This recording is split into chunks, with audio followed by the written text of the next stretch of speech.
Are we ready? We had right around 110 total plays today. We went one offense versus two offense versus one offense, three versus three, then came back and did good on good, 1-on-1, 2-on-2, 3-on-3, somewhere around close to 30 plays in those two racks a piece. And then we had a third down situation where we stayed out there 8 plays in a row.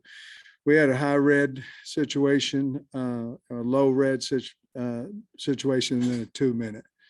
And the 2-minute was very short, even though the one offense got the ball down there, able to kick a field goal.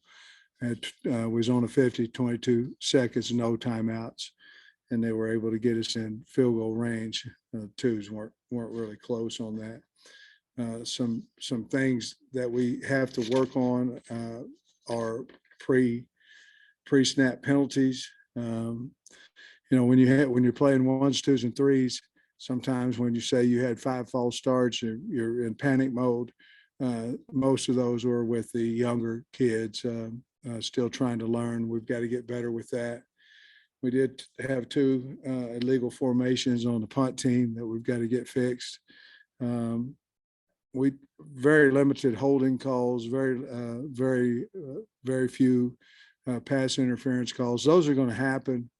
But I thought we were good both in those 2 categories. But we kicked the ball off a couple of times out of bounds, and so there, in my opinion, there was 9 penalties that we had that were just us, not where you leave it to an official and go, well, was that holding? Was it not?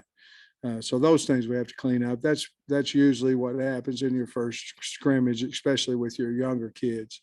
But the tempo was good. I feel like our team is in pretty good shape. I think it's in good shape with 3 weeks to go. We're certainly not game ready, but we saw a lot of good things out there, and I'm sure you'll ask me some questions about it. So fire away. Yeah, Coach, I'm sure you'll go back and watch the film later today, but just from what you were able to observe, anybody jump out, any standouts, notable plays? Yeah, I thought, especially in third down, we all over the place, 4, 8, 11, 9. I thought our offensive line, one-on-one, I thought they protected extremely well. We were 6 or 7 for 8 on offense. Our wideouts are getting open. Matt Landers had a good day. Sategna had a good day. I'm talking about with some of the long balls. KJ threw the ball exceptionally well. On defense, there was a lot of sacks. Zach had some. Dorian Gerald had some. The guy I really like on the defensive front is playing his butt off is Terry Hampton. I mean, he's playing really good football right now for us, and he just shows up all the time, everywhere. We're a little banged up in the secondary right now. Cadlon had a family issue that he needed to go to. And I don't want to make anything more out of that. It's truly a family issue that he had that he needed to get back home. And I'd like to keep that, between him and I, if you would. But I wanted to tell you he wasn't out there. And then Knox caught a couple of good balls, 20 and a 35-yard. Cam Little kicked the ball well, made all 4 of his field goals. We missed one in the 2-minute drive, but overall, Drew Sanders made a lot of plays, and Drew made a couple sacks. He's a good player now, and so overall, Hazelwood caught the ball well. Our wideouts guys right now are playing really well. 84 caught a touchdown. Our wideouts are playing good right now, and I really like the young Sategna kid. I really like him. He did some really nice things today as well. But we got big wideouts. We got quarterbacks getting them to them. We're able to protect, and that's right now. That's a good thing. Rocket did some nice things, blocked well as certainly, and had some nice runs in there. So I don't know who else I've left out, but that's kind of what right off the top of my head. You guys, last time we talked to you, you were kind of torn whether you go live tackle or thud up. Which one did you do? We thought it, but it was it was a, it was a thud. I mean, the thud to knock them down thuds, but I think we did the right thing. I think we came out, we had a few bumps and bruises going into it. And of course we had some guys that are out, but they're all coming back. I guess if that makes sense, they're not season ending injuries, but we beat up a little bit. And then with Cat having to go home, we found you can either be disappointed or find somebody to replace him. And I think Brainy did a nice job back there. Jaden Johnson did a nice job back there. So,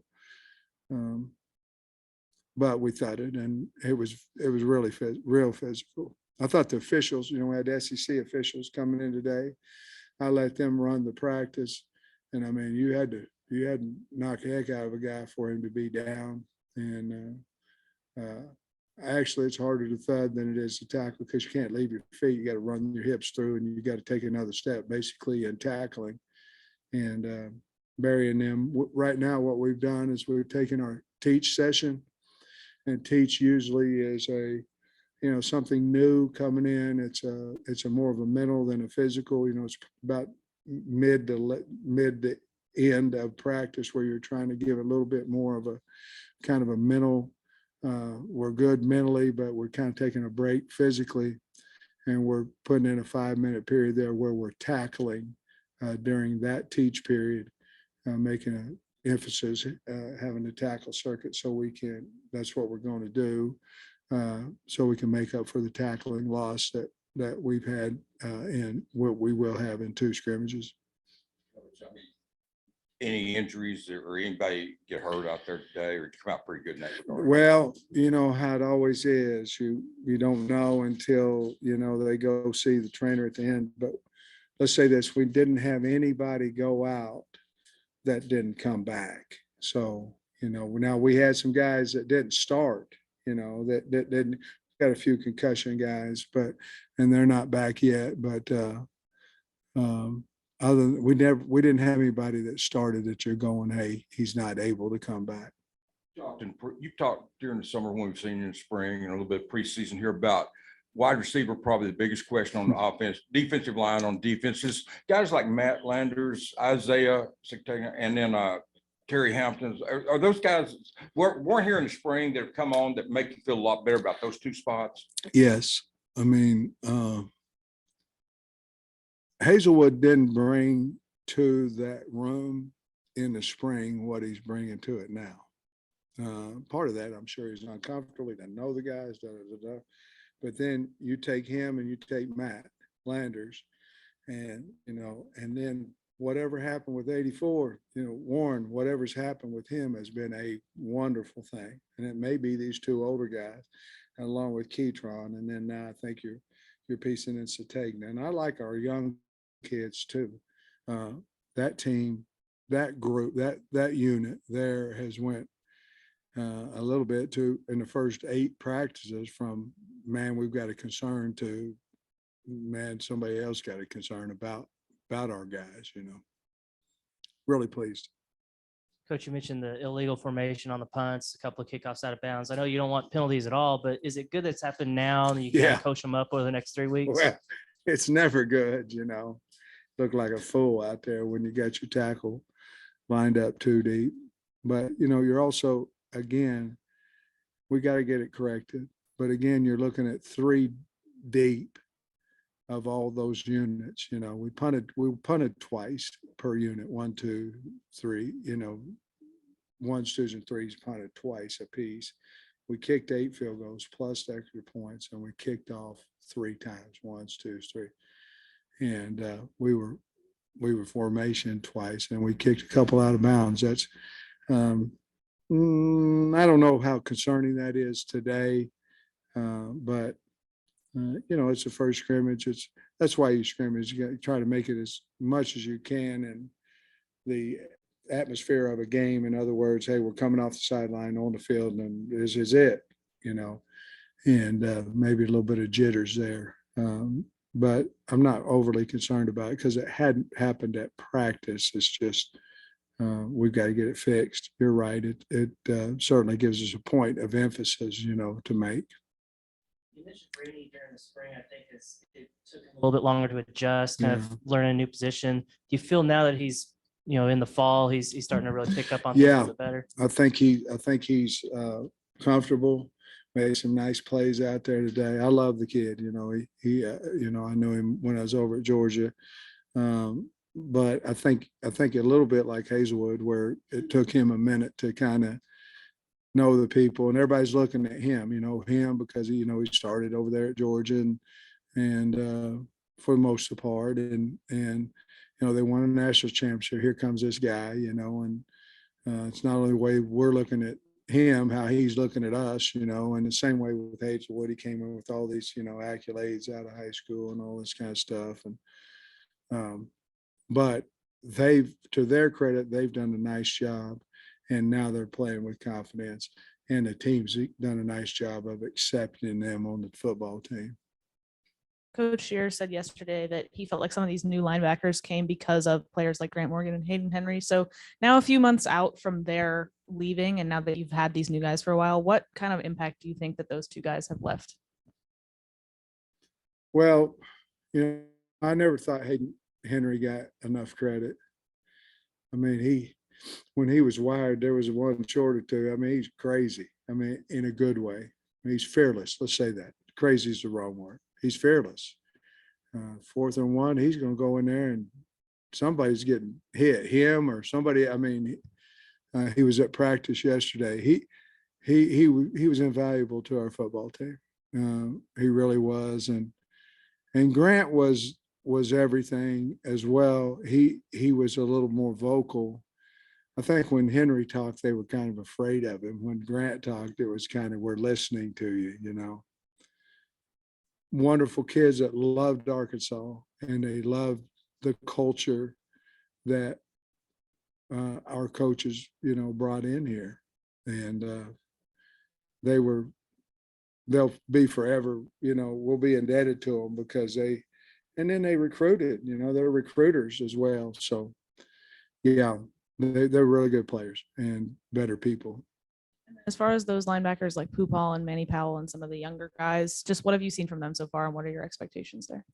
Well, anytime you have somebody that's leading the charge like Grant did and Hayden did and really Bump, now you got Bump, and then Drew kind of, he's that guy now, he's kind of that bumper pool type guys look at him that way.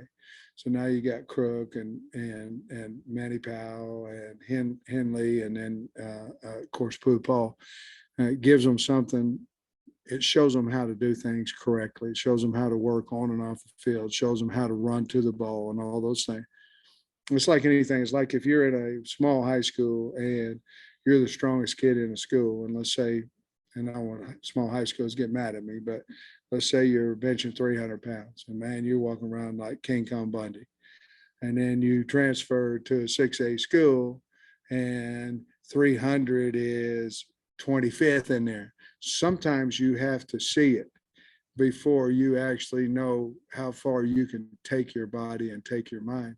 And if one thing we have is you're seeing Bump do it, you're seeing Drew do it, and now they're going, hey, they can do it. I've got to do it. And eventually they're able to do it too. I don't know if that's a good analogy. I came from a small school and then went to a bigger school, and I wasn't strong at the small school or the bigger school, but I just was visiting. Coach, you talked about Satania. You've talked about how smart he is. I'm curious what else stands out to you that, you come and you say, I really like that He's kid. fast. And I tell you what, he can cut on a dime, man. Guy's got great ball skills. And he's just a really good player, sometimes if you're not the biggest guy, you have to have special skills, and he has them. I mean, he can separate, really good hands. He doesn't say a word now. He just comes and goes to work every day. I really like the kid, and I like him a lot when he runs by people. I like him a little bit more, but that's what he had. He's got super speed now. And then just any other younger guys that stood out to you today, well, maybe freshmen or just younger guys. Well, I thought Crook had a good day. Young ones. Chambly had something to do with the shoulder. I don't think it's bad or anything, but he did not come back. That's one that did not. But Chambly was playing. He's up playing with the twos. He's doing a good job. And Marion Harris doing a good job. Kudus is a guy that's going to be a really good football player up front. I anticipate him making a huge charge towards the two deep. And then I really like, and they played well today. Bakke caught a nice pass or two today. And Quincy McAdoo, man, I just really like Quincy McAdoo. He's faster than what I thought he was when we recruited him, and he's tough. I mean, he's Arkansas. I really like him. But those are the guys that stick out, right? Oh, I'd be Nico Davier. Nico Davier made some big time plays today as a young guy. He's gonna play for us now. There ain't gonna be no red shirt. No, I mean, he's gonna be on the field. He's a good player. A minute ago, your cornerbacks. Do you feel like you might rotate a little bit more at corner this year, and maybe can you evaluate how they've done? Yeah, I think there's, obviously, we talked before scrimmages and how we're going to play the players and all that, but you have HUD and certainly have Malik Chavis. Those two guys are running most of the time out there with the ones, and then you got Nudie, Dwight McLaughlin, and then you got Day. Those guys are right there. So, and who knows what's going to happen in the next 21 days. I will say this: Kewan Parker is really playing well. So is Kyrie Johnson. They're doing a good job. We're better than we've been since I've been here at corner, which is allowing us to do a little bit more on defense. But I think if you're looking at battles on our team, to me that's the biggest battle that we have is corner. And probably the next one is who would run out there with your ones at wide receiver, because you obviously have Keytron and Matt and, Warren. And so I don't know, they're all really good players, though. Good players. Are you closer to making some decisions at kick returner, punt returner? Who's in the mix? We're close. Satagna's one of them. He's one of them. Slush is one of them. Hazelwood's one of them. 14. Bryce Stevens is a more punt than kickoff. I know I'm missing one guy. Harper Cole is also back on the punt returns, but right now I think you're looking at I didn't say Landers, but you're looking at Landers as a kickoff guy, and well as those other guys, and then on the punt return you're looking at Bryce and probably Satagna as trying to fight that one out there on the punt return. I don't have any problem playing a freshman back there. This kid's, anytime you compete like he has out of high school and all the state championships he's played on in track, and he's played on a really, quality high school team. As long as we give him enough reps, I'm not going to worry about him. I mean, he's a special guy. So AJ's not in on the mix on kick return. AJ Green. Oh, I'm sorry. AJ Green is part of that mix too. I'm sorry, I missed him. Certainly, yes. Since you mentioned that Takias is working over on the right side, battling with Dalton, I don't think we even asked you about Luke Jones, but he's the one, I guess, non-incumbent back on the offensive line. What has he been doing, and is there competition over there? I told Cody the other day, I said, we don't talk a whole lot about him, and if you don't talk about an O-lineman a whole lot, that's a good thing, because he's not sitting out there getting embarrassed. And Luke's done a really good job. I mean, he really has, and they put a lot of guys over him. The hardest guy to block off, coming is Drew Sanders. I mean, he's a hard guy to block, long and strong and all that, but he's done a nice job over there. Obviously Devin Manuel would be the guy. We could move Brady Latham out, if we needed to as well. But we haven't felt the need to move Tykees Crawford over there yet, which I thought going into camp that we may, press Luke a little bit more with the Tykees, but I don't think we need to. Tykees played several reps with the ones at right tackle today as well. He didn't start, but but he's done a really good job. So I don't think there's really any need to do more than what we're doing is getting Devin Manuel ready and have Brady Latham as well have an opportunity to play left tackle, which he has at practice, and he did today actually. About Malik and Fortin have those Malik Good Hornsby, battle. obviously. I mean, it's a good battle. I mean, obviously Malik has so much to offer in speed and all those things. And Malik actually got several reps at wide receiver today as well, which allowed us, to rest him a little bit and put Fortin in there. Fortin played with the twos some, not all. I mean, he didn't start with the twos, but he played some with the twos today and did a nice job. I like Fortin. So there's a battle there of at that spot as well. And like I said before, he allows us to do what we've been doing with Malik. That was one of my questions about Malik playing wide receiver today, but also at defensive end, you got Shad Stewart, Zach Williams, and then Dominic and Landon Jackson. How is that race for who starts there? How's that shaping up right now, Coach? Well, as of right now, Stu's playing the best of them, I think. He's gotten bigger, stronger. Zach's played really well as well, but I think Jordan Dominic not Jordan Dominic. I keep messing up. Jordan Dominic. He had a great last 3 or 4 days. He just didn't know how to practice like we like to practice, and I actually put it up in front of the team and said, since 1902, this is the worst D-line rep I've ever seen. Told him I'd went back in the archives from 1902 of every high school, every college. I was mad, but he got the hint, and man, he came on.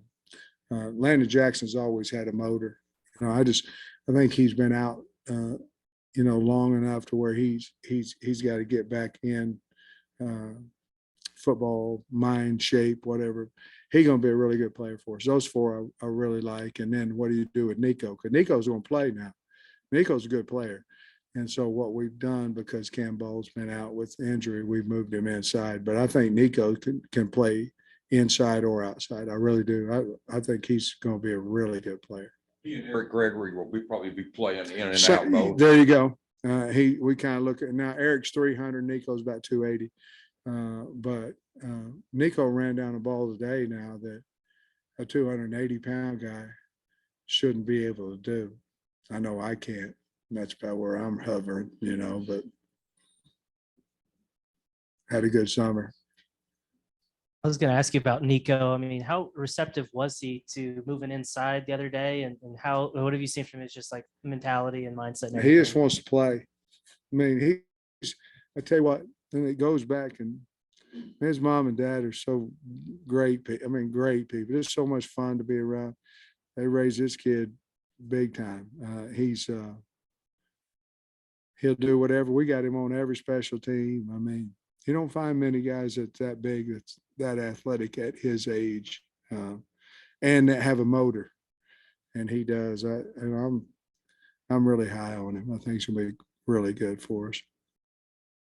Talked earlier about game shape, just in terms of overall level of competition and level of execution. How close is the team to where you want them to be at 3 weeks out before the start of the season? As a whole team, not real close. We got a lot to work on. I've been bragging on some positions, but you got to put them all.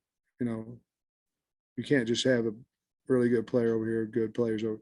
You got to put it all together. I thought the second half of the scrimmage, I thought we put together a little bit on both sides of the ball, playing well together.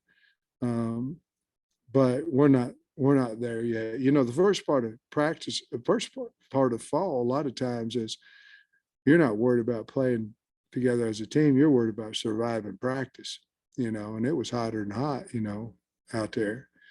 And then the next mode you go is you're wondering, you're worried about your position and where you're at on the depth chart. And at some point that all comes together is, hey, this is where I'm at. This is what I'm doing. Now, how do I make my teammate better? We're not there yet. No, we're not a team that's bickering and fighting and all. I don't mean that, but we're not a unit yet. We've got some good players and we're not a consistent unit on anywhere yet. But we're further along right now than we were last year at this point.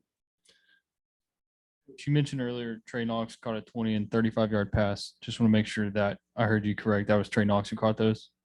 Says right here it was. Okay. With him, I'll be honest with you. You guys asked me all kinds of questions. I saw this. I don't even see it, and Yeah. I don't want to play it off like I did, but it says right here, I did see him catch these two particular passes from KJ. And if it wasn't true, then blame him because he's the one that wrote it down. But yes, I remember it. about him as a blocker a couple days ago. As far as him as a pass catcher, he's a great wide receiver as a freshman. How are you liking him there? He's bigger. He's a tight end now. I'm sure you like him I now. think he really gives us something there that nobody could possibly love Blake Kern more than I do. I love him. He just gives us a little bit more of a pass catching guy. Blake Kern was one of the most improved guys, in my opinion, on our team. I mean, I love him to death. But I think Trey gives us everything we would like to have in that tight end position. And he's working his way, trying to get in shape. And as you know, he had a back that was stiff on him and things of that nature. But he's always been a willing blocker. He hadn't always been a great one. And now with his body that he is and working full time at tight end instead of moving him from wide out to tight end has really helped him. I think he'll have some type of a career playing tight end. I really do. I think he's a good player. Yeah, Coach Dorian. Yeah. He looks a little bit lighter out there too. But what kind of role does he have? I mean, we know his journey with all the injuries. Yeah, Dorian. I actually put him. By the way, I made up with those guys on the 1902 because I found clips during practice when they were hauling it, and I put it back on there. And one of them was Dorian, and because he was on the 1902 team, and so was Jordan. And so I made it up to her because I kept trying to find one where they were just busting it, and they did. And Dorian, I think the first 4 or 5 practices was, am I really healthy? Am I really okay? Am I really, all this, I need to save myself. I've been hurt all these years. And then I felt like the last 3 days, he just said, hey, look, it's a physical game. I don't know why I've been hurt before. I feel good now. I'm going to go play. And he had 2 or 3 sacks today, and chased the ball well. He's finally, his biggest problem to me his first 5 or 8 days was him up here wondering, I've been injured so much. Am I going to stay healthy? And if you don't ever chase the ball and you stand there and all that, you probably stay healthy, but you be really healthy on the sidelines, And he finally figured out he's got to go, and he did. And I love the kid. He's done well last 3 or 4 practices.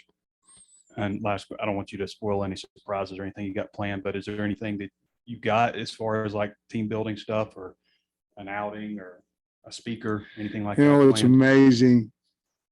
And I see that other coaches doing it all the time on Twitter, and it looks fantastic. That's just not me,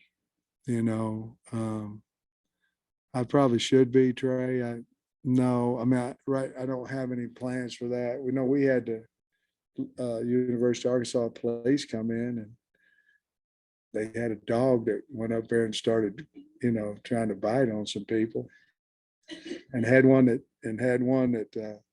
there was a explosive, and the dog went over and sniffed it out, That was kind of entertaining. And then I forget what 2 kids put that on there, KJ wasn't one of them, by the way. I can promise you that. That dog started coming across there for that was kind of exciting.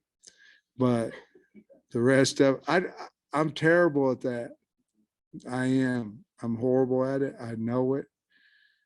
Here, I think the kids a lot of times at night, they'd rather go home than because you're rolling the dice a lot of times on who's speaking. Are they any good or not?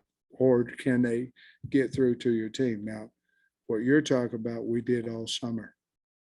We had those this summer